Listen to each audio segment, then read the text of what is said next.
Yes, hello guys, good morning. Good morning everyone, no? Good morning, another day, another paningkamot, another blessings guys. So, karong buntaga guys ay ang vlog natin ngayong umaga guys kay ito. May ipaalala lang ako sa lahat na nagtitinda guys, no? Na dapat natin mabantayan talaga.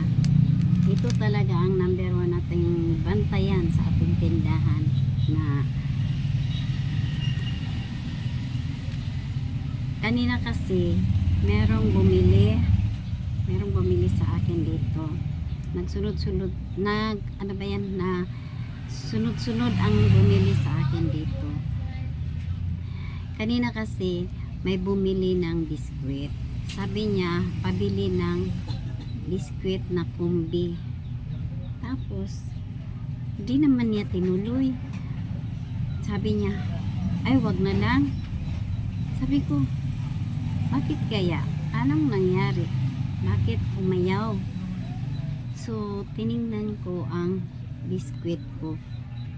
Tiningnan ko doon sa estante kasi nakasalamin ba yung ano ko, yung sinidlan ko ng biskwit. So tiningnan ko.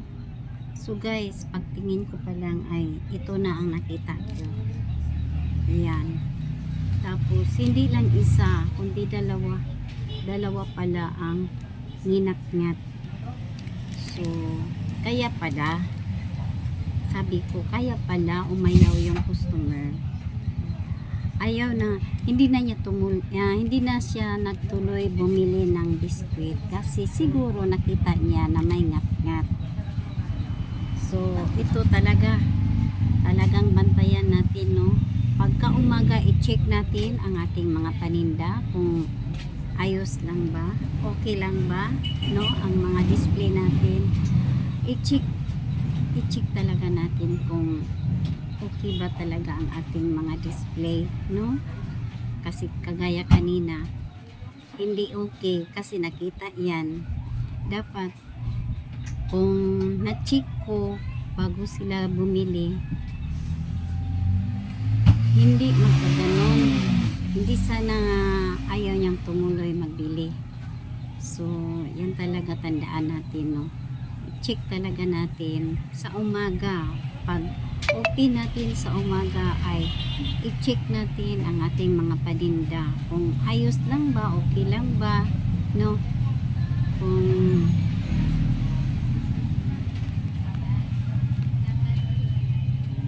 Kung wala bang ganito, wala bang nginat-ngatan. Kung yung iba kasi ay iba din ang kumakain. Yun bang may mga langgam sa ating mga tindahan. So dapat natin mabantayan yan. I-check din natin kung merong ganyan. So lagyan lang natin ng kung sa ating tindahan kasi hindi maiwasan na may mga langgam.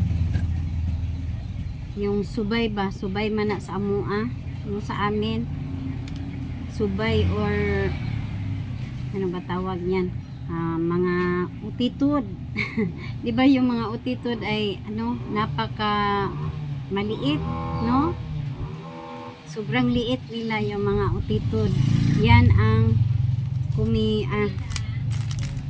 yan ang nagangat-ngat sa mga sa mga biskwit, no?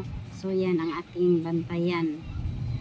Number 1 yan na ating i-check ang ating mga paninda kung okay lang ba, no? Tapos guys, i-check din natin kung okay ba yung mga bitay-bitay natin dyan. Kagaya niyan, no? Kagaya niyan, may mga bitay-bitay dyan. Minsan kasi yung mga friend natin ba, may mga ninangat-ngat dyan.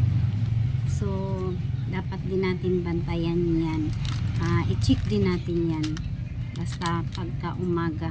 Pag open pa lang natin guys, yan kaagad ang ating tingnan kung okay lang ba. Kasi nakakahiya, no, na may bumibili tapos hindi tutuloy kasi nakita kasi ng ganito, ganito, hindi lang isa kundi dalawa. Tingnan nyo, dalawa talaga. So sayang, ilan lang ang ating ganansya dito. Yung ganansya ko dito ay piso-piso lang, tapos ganyan pa ang mangyayari. So number 1 natin na ating check natin yan pagka umaga. So yan lang guys ang ating vlog for today. Check to our naging English na. Tingnan natin ang ating mga paninda kung okay lang. So bye bye guys, salamat sa pag-play ng aking mga videos guys. Thank you and God bless all. Bye bye.